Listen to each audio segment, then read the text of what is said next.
और दोस्तों, जिस दिन का हमें बहुत दिनों से इंतजार था, आप सब कमेंट कर रहे थे लगातार यूट्यूब पर, मेरी कम्युनिटी पर और संतोष जी की कम्युनिटी पर भी, तो वो दिन आज आ चुका है बहुत मेहनत के बाद। और बीपीएससी अफसर संतोष से जो जो सवाल थे आपके वो लिख लिए हैं मैंने, और एक दो एक्स्ट्रा थे 2-3 वीडियो से वो भी लिखे हैं। तो आज हम सबसे पहले तो संतोष जी का संक्षिप्त परिचय लेते हैं। ये लीजिए। हाँ, नमस्ते ऑल ऑफ यू। मेरा नाम संतोष चौधरी है और हाल ही जो 70वीं बीपीएससी का रिजल्ट आया है उसमें मेरी 957वीं रैंक आई है। तो सीधा ही हम सवाल पर पहुंचते हैं, उसके बाद जो कविता बनाई थी उसके ऊपर आएंगे। तो पहला क्वेश्चन है पीसीएस मुस्कान। मुस्कान है और इन्होंने 3 क्वेश्चन पूछे हैं। पहला क्वेश्चन है आपसे, टाइम मैनेजमेंट कैसे करें, स्पेशली एग्जाम टाइम से कुछ महीने या दिनों पहले। प्रिपरेशन को 2 फेज में बांटते हैं। पहली, जब आप अपनी जो बेसिक कोर्स होते हैं वो कर रहे होते हैं। ऐसे में आप केवल अगर 7-8 घंटे कंटिन्यूटी के साथ भी पढ़ते हैं ना, तो उससे भी चीज़ें बैलेंस में चलती रहती हैं। लेकिन आप जिस टाइम मैनेजमेंट की बात कर रहे हो, जब लास्ट का 1 मंथ बचा होता है या फिर इवन 1 हफ्ता बचा होता है, तो आपको ना बहुत सारे मल्टीपल रिविजन्स इवन एक सब्जेक्ट एक दिन में कंप्लीट करना होता है। ऐसे में आपको जितनी भी अदर चीज़ें जिनमें आप जब बेसिक कोर्स करते हैं तब अपने ध्यान को भंग कर भी सकते हैं। एक थोड़ा-सा बहुत रिलैक्सेशन पीरियड होता है। लेकिन जब आपका पेपर बिल्कुल पीक पे होता है, उस टाइम आपको वो रिलैक्स का मोमेंट नहीं मिलता है। पहले तो ये होता है कि चीज़ें अपन बेसिक प्रिपरेशन कर रहे हैं तो चीज़ें पढ़ भी लेते हैं, नई चीज़ें जानने को मिलती है। लेकिन जब 1 मंथ बचता है ना, तो पूरे ये नई ही चीज़ों को बार-बार रिवाइज़ करना पड़ता है। ऐसे में थोड़ी बोरियत भी उठती है। तो सबसे ज़्यादा डिसिप्लिन लास्ट के 1 मंथ में ही रखना पड़ता है। तो इसका यही है कि उसमें जितना हावर्स आप मैक्सिमम स्टडी पे ही फोकस रहेंगे, उतना आपके लिए बढ़िया होगा। ठीक है, आप भी रखो। दूसरा क्वेश्चन है मुस्कान जी का, मैक्सिमम मॉक टेस्ट कितने दें स्टेट पीसीएस और यूपीएससी दोनों के। ओके, आपका सवाल मॉक से है, लेकिन उससे पहले भी एक बहुत ज़्यादा ज़रूरी चीज़ होता है पीवाईक्यूज़। आपको पीवाईक्यूज़ के बिहाफ़ पर ही मॉक्स देने हैं, जो जिनकी फ्रीक्वेंसी उससे मैच हो रही है। मैं अपनी बात बताऊँ तो बीपीएससी के दौरान मैंने 10 से 15 हाईएस्ट मॉक्स दिए थे। 70वीं में तो शायद मुझे लगता है 5-6 दिए थे, 71वीं में 10-15 दिए थे। तो मुझे लगता है कि अगर पीवाईक्यूज़ लेकिन 30 इयर्स के बहुत अच्छे से किए थे, बार-बार किए थे 4 से 5 बार, तो मुझे लगता है 15-20 हाईएस्ट मॉक्स इनफ है। सारा समय मॉक सॉल्व करने में ही नहीं लगा सकते, लास्ट टाइम में रिवीजन करना भी उतना ही ज़्यादा ज़रूरी है। इन्हीं का ही तीसरा क्वेश्चन है अंतिम, मेंस में एक बिगिनर्स आंसर राइटिंग कैसे करे, स्पेशली जब जब वो तैयारी घर पर रहते हुए कर रहा हो। अच्छा, आपने यदि घर पर रहकर तैयारी करने का चुनाव किया है, तो बढ़िया बात है। आपने सोच लिया होगा कि किस तरीके से क्या-क्या करना है, तो आप जिस भी पर्टिकुलर कोर्स में एनरोल हुए हैं, उस कोर्स के साथ ही अपने पीवाईक्यूज़ को देखिए, खासकर मेंस के। जैसे कि आप हिस्ट्री पढ़ रहे हैं, तो हिस्ट्री में मौर्य कला, पाल कला, इनसे कौन से सवाल आए? उसी वक़्त फिर जो पढ़ा है, उसको लिखने का प्रयास कीजिए, जिस क्वेश्चन फॉर्मेट में पूछा गया है। तो तैयारी पूरा कोर्स कंप्लीट होने के बाद कभी नहीं होती। जैसे-जैसे आप जिस कोर्स को पढ़ रहे हैं, पॉलिटी, हिस्ट्री, ज्योग्राफी, उसके साथ-साथ ही उसके बैक ईयर्स में जो सवाल आए हैं, आप वन बाय वन को करने की कोशिश कीजिए। जो नहीं आ रहे हैं या फिर जो मल्टी सब्जेक्ट रिलेटेड है, उनको एक बार आप पीछे भी छोड़ सकते हैं कि इन्हें पीछे कर सकते हैं। अदरवाइज़ जो शैलो लेवल ऑफ सवाल होते हैं, उन्हें आप साथ-साथ करते चलिए। ठीक है, अब दूसरा कैंडिडेट है हमारा जिन्होंने क्वेश्चन पूछा है, रीना लखेरा। रीना नाम है इनका। इन्होंने पूछा है जॉब के साथ कंटिन्यू कर सकते हैं क्या, इतना टाइम बच पाता है कि हम प्रिपरेशन में, जैसे हमने सुना है इन बड़े बड़े एग्जामों में 16-16 17-17 घंटे भी पढ़ाई करते हैं, वो भी कम पड़ जाती है। तो क्या जॉब के साथ, जिसकी कंडीशन फैमिली बैकग्राउंड थोड़ा लो है, वो जॉब के साथ किस तरह से तैयारी कर सकते हैं। पहली बात तो ये जो सवाल है मेरे लिए खुद अब एक चैलेंज के तौर पर मेरे सामने आ रहा है। अभी मैं बीपीएससी की ट्रेनिंग में जा रही हूँ, तो खुद जॉब के साथ मैं यूपीएससी की प्रिपरेशन कैसे करूँगी, ये मेरे लिए भी अपना एक नया चैलेंज है, क्योंकि अब तक मैं भी आराम से तैयारी कर रही थी। अब एक ऐसा फेज आने वाला है जिसमें दोनों चीज़ों को बैलेंस करना है, तो वही है 6, 8, 10 घंटे जितने भी उसमें जाएँगे, उसके अलावा भी एक अगर आपकी बेसिक प्रिपरेशन हो चुकी है, तो उसके अलावा 3-4 घंटे भी अगर आप निकाल लेते हैं, तो उससे आपको फ़ायदा मिलेगा। लेकिन बस वही है कि वर्क स्ट्रेस और फैमिली अदर थिंग्स, उन सब के बावजूद आपको मैनेजेबल और कंटिन्यू वे में रखना है अपनी स्टडी को। नेक्स्ट कैंडिडेट है हमारे रानी खुशबू। इनका क्वेश्चन है खुशबू का, 5 क्वेश्चन है इनके मेनली, तो उनको डिवाइड करते हुए पहला है रूटीन फॉलो कैसे करूं, दूसरा है आप अपना डेली टाइम रूटीन बता सकते हैं क्या, तीसरा है आचार्य प्रशांत की वीडियो के लिए टाइम कैसे मिलता है, और कैसे जिंदगी बदली आपकी, और लास्ट क्वेश्चन है मेरा डर कम नहीं हो रहा है उसे कैसे करूं। तो खुशबू को आप क्या कहना चाहोगे? बहुत सारे सवाल हैं तरह तरह के। आपके जैसे गीता कम्युनिटी में पोस्ट चलती है विद्या अविद्या, दोनों तरह के सवाल हैं। सबसे पहले अविद्याओं के सवाल देते हैं। आपने बात करी रूटीन की, तो रूटीन हमारा हमारे टारगेट के अकॉर्डिंग बनता है। जैसे मैं अपना रूटीन बताती, तो जब दिल्ली में थी, फिलहाल घर पे आई हुई हूँ, तो रिजल्ट के बाद चीजें बहुत सारे अदर काम है उनमें बिजी हो रखी हूँ। लेकिन अगर नॉर्मल अपनी रूटीन की बात करूँ, तो नॉर्मल सुबह खड़े होने से लेकर 6 7 8 जो भी बजे, 6 से 8 के बीच में जनरली शुरू करती थी अपना दिन। तो खड़े होते ही ब्रेकफास्ट करते ही सीधा लाइब्रेरी, 8 से लेकर जो भी 10 11 12 तक हाईएस्ट 2 3 घंटे लगभग वहां पर। फिर उसके बाद लंच कर लिया, लंच के बाद फिर 4 5 घंटे फिर ब्रेक ले लिया, 5 से 6 का टी ब्रेक, बत्रा का बहुत फेमस है टी ब्रेक। उसके बाद 3 4 घंटे, तो ओवरऑल ज्यादा नहीं, 8 से 10 घंटे अगर आप पढ़ पाती हैं तो बहुत बहुत ज्यादा है। बस 8 से 10 घंटे। मैं कभी 12 घंटे नहीं पढ़ी हूँ। इवन पीक टाइम्स में कभी कभार 12 हो गया होगा, अदरवाइज मैं कभी 12 घंटे नहीं पढ़ी। और उनका डर कम करने का कुछ है कोई इलाज? डर की एक इलाज मैं बता सकती हूँ। आप आचार्य प्रशांत की डर पुस्तक पढ़िए। मैंने भी पढ़ी थी, जैसे कि पब्लिक स्पीकिंग का मेरा डर था, जो मैंने इंटरव्यू के टाइम फेस किया था। इस तरह के तमाम तरह के डर होते हैं। डर होता है बेसिकली कि हम सामने वाले की नजरों में अपनी इज्जत तलाशना चाहते हैं। हाँ। जिस दिन सामने वाले से कुछ लेना या देना दोनों खत्म हो जाते हैं, उस दिन अपनी बात को आप इंडिपेंडेंटली रख सकते हो। तो यही है, डर पुस्तक एक बार तुम पढ़ लेना। और थोड़ा सा बता दीजिए कि आपकी जिंदगी कैसे बदली? रिजल्ट जो मेरा 20 जनवरी को आया था, शायद, सॉरी 20 जून को आया था। जी। जिंदगी आप लोगों के हिसाब से यदि मैं देखूं एज ए सक्सेस, तो ये 20 जनवरी को बदली। लेकिन मेरी जिंदगी बदलना शुरू हो गई 2024 में, जब मुझे आचार्य प्रशांत मिले थे। जो हमारी फियर्स होती है, एंजाइटी होती है, अटेम्प्ट्स होते हैं, फेलियर, मैंने भी 2024 का यूपीएससी फेलियर देखा था। जब इन चीजों को संभालना सीखा आचार्य जी के साथ, इन चीजों को समझना, मतलब जो ना डर है, कुछ भी है, फेयर, उसको समझना पड़ता है पहले। समाधान से पहले समझना आता है। आप समझ लोगे तो समाधान कर लोगे कि भाई मेरे इंस्टिंक्ट कहाँ से आ रहे हैं और इनका क्या कर सकती हूँ मैं। आचार्य प्रशांत जी की जो स्त्री पुस्तक है उसमें उन्होंने कोट ऐड किया है, हो सकता है आपको इससे मदद मिले। चुनौती नहीं उठाओगे तो मजबूत कैसे बनोगे, चुनौती नहीं उठाओगे तो मजबूत कैसे बनोगे, और आपके भीतर कितना दम है ये आपको पता कैसे चलेगा। जब तक आप चुनौती नहीं उठाओगे तो मजबूत नहीं बनोगे, और आपके भीतर कितना दम है ये आपको पता कैसे चलेगा जब तक आप बाहर किसी कठिनाई का सामना नहीं करोगे। तुम में कितना बल है उसको जागृत करना है तो चुनौतियों से जूझना पड़ेगा। बिना चुनौतियों से जूझे हमें अपनी ताकत का अंदाजा नहीं हो सकता। तो आप चुनौतियों से जूझना स्टार्ट कीजिए, डर कम हो जाएगा। नेक्स्ट उस पर करते हैं। नेक्स्ट है करिश्मा जी, इनका है बीपीएससी की तैयारी कैसे किए हो, ऑनलाइन या ऑफलाइन?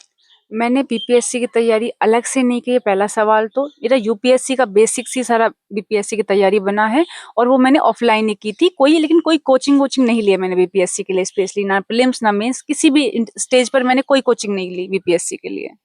नेक्स्ट है टीचर खुशबू, नाम है खुशबू रानी, एक फेलियर हो जाने के बाद फिर से कैसे शुरू करें? इससे आपने मुझे 2024 की याद दिला दी। मेरा 2024 का प्रीलिम्स खराब हुआ था। सेम डे ही समझ में आ गया था कि मेरा बाहर हूँ, बहुत रोना धोना हुआ। मेरी बहन थी, उसके डर के बारे उसके सामने रो भी नहीं पाती थी। लेकिन फिर भी चलो समझ में आया धीरे धीरे। फिर अपनी असफलता के कारण ढूंढे मैंने, लगभग 10 15 दिन खूब रिसर्च करी आसपास के मार्केट में, लोगों के साथ बातचीत में। तो समझ में आया कि मैं डिजर्व ही नहीं करती थी कि मेरा प्रीलिम्स निकले। तो तब समझ में आया कि जिन PYQs का लोग कहते हैं कि 30 इयर्स का बहुत डीप एनालिसिस करो, मैंने वो बिल्कुल नहीं किया था। मैंने 10 साल के उस टाइम देखे थे, और बहुत सैलो लेवल पे देखे थे।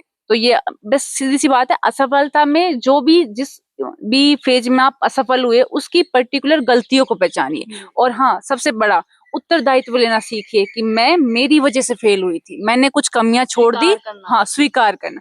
जब तक स्वीकार नहीं करोगे तब तक समझोगे नहीं, और समझोगे नहीं तो समाधान की तरफ नहीं बढ़ सकते हो। टाल-मटोल नहीं चलेगा, स्वीकृति चलेगी। हाँ, नियत, स्वीकृति चाहिए। नियत की बात है, हाँ, बात नियत नियत की है, आचार्य जी कहते हैं।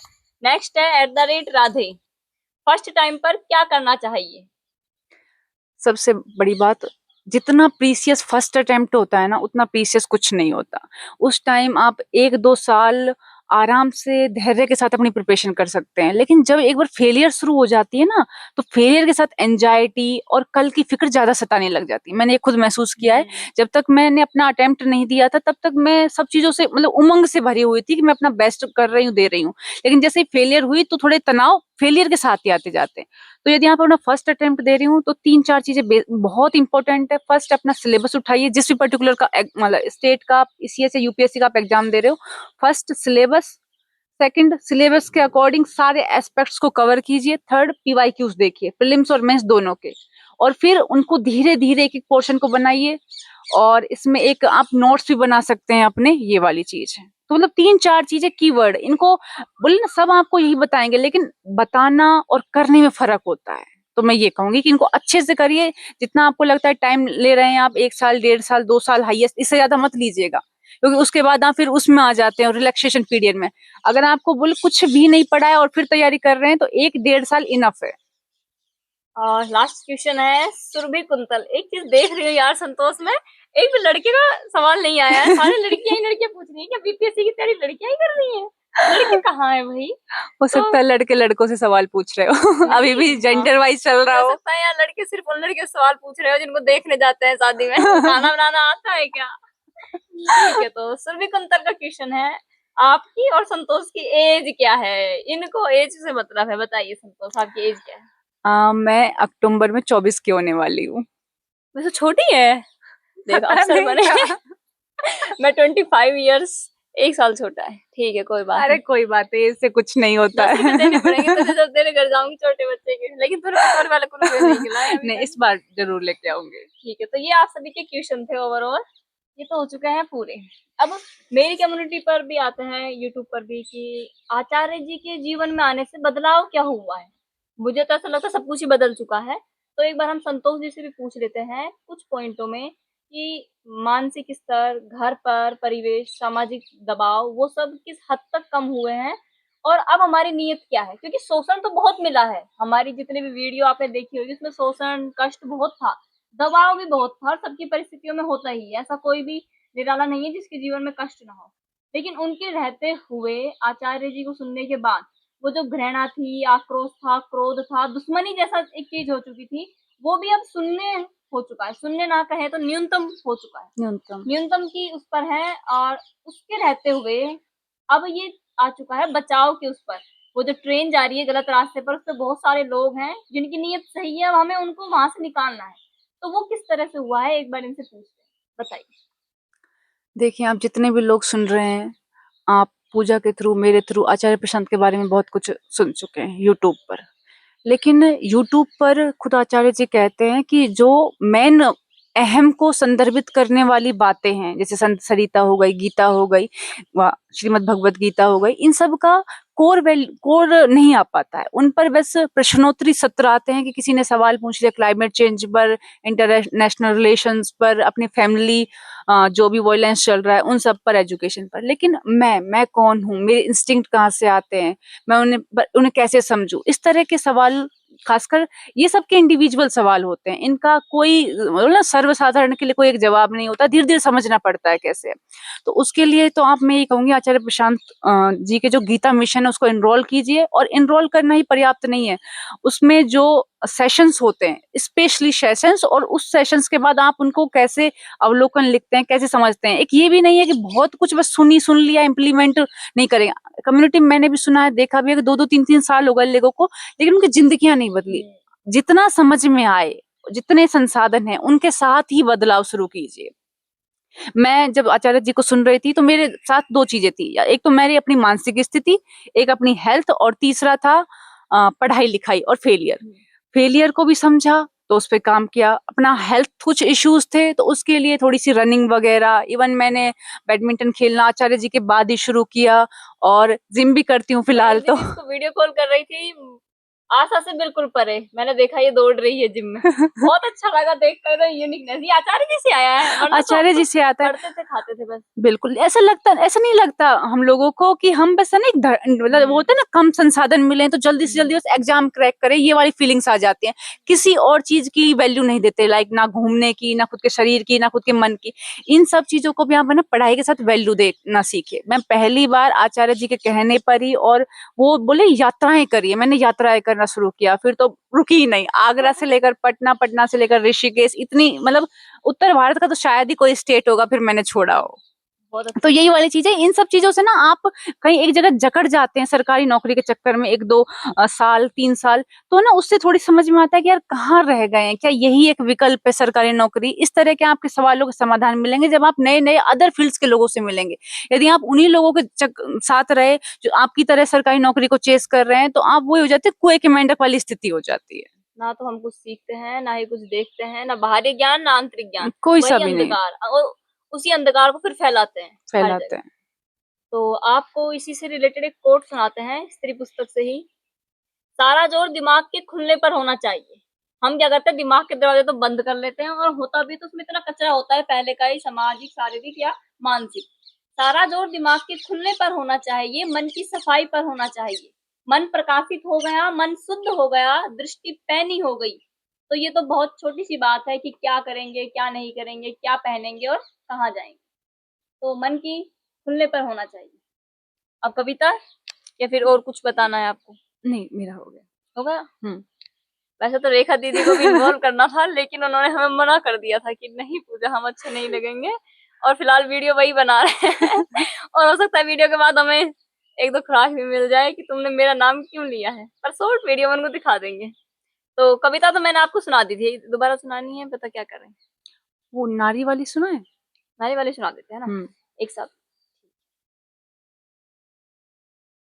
कविताओं का बहुत महत्व होता है जिंदगी में। कविताएं जो लंबे लंबे गद्य पैसेजेस नहीं कह पाते, बहुत छोटी सी कविताएं कह जाती हैं। और पूजा की बहुत ही क्रिएटिविटी को देखकर मैं इनसे बोल रही हूँ कि बहन, सरकारी नौकरी एक तरफ है, लेकिन क्रिएटिविटी से कॉम्प्रोमाइज मत करना। जो तुम्हें करना है करो, लेकिन अपनी क्रिएटिविटी से कॉम्प्रोमाइज मत करना। कलाएं आपके मन के सुंदरतम पहलुओं को प्रदर्शित करती हैं। हाँ, ये तो है। और कविताएं तभी लिखी जाती है जब हम जीवन में बहुत गहराई से उनको उतारते हैं ना। ये जब कविता बनाई थी, मैंने पहले भी कहा था कि आचार्य जी को सुनानी है, तो वहां समय नहीं मिला, लेकिन एचआईडीपी प्रोग्राम में मैंने इसको एक रोल प्ले करने के बाद सुनाई थी।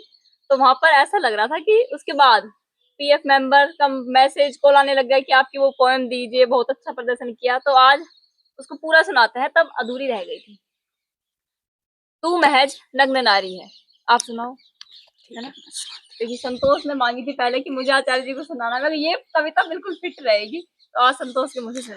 आज मैं यही सोच के सुना रही हूँ कि मैं आचार्य जी को सुना रही हूँ।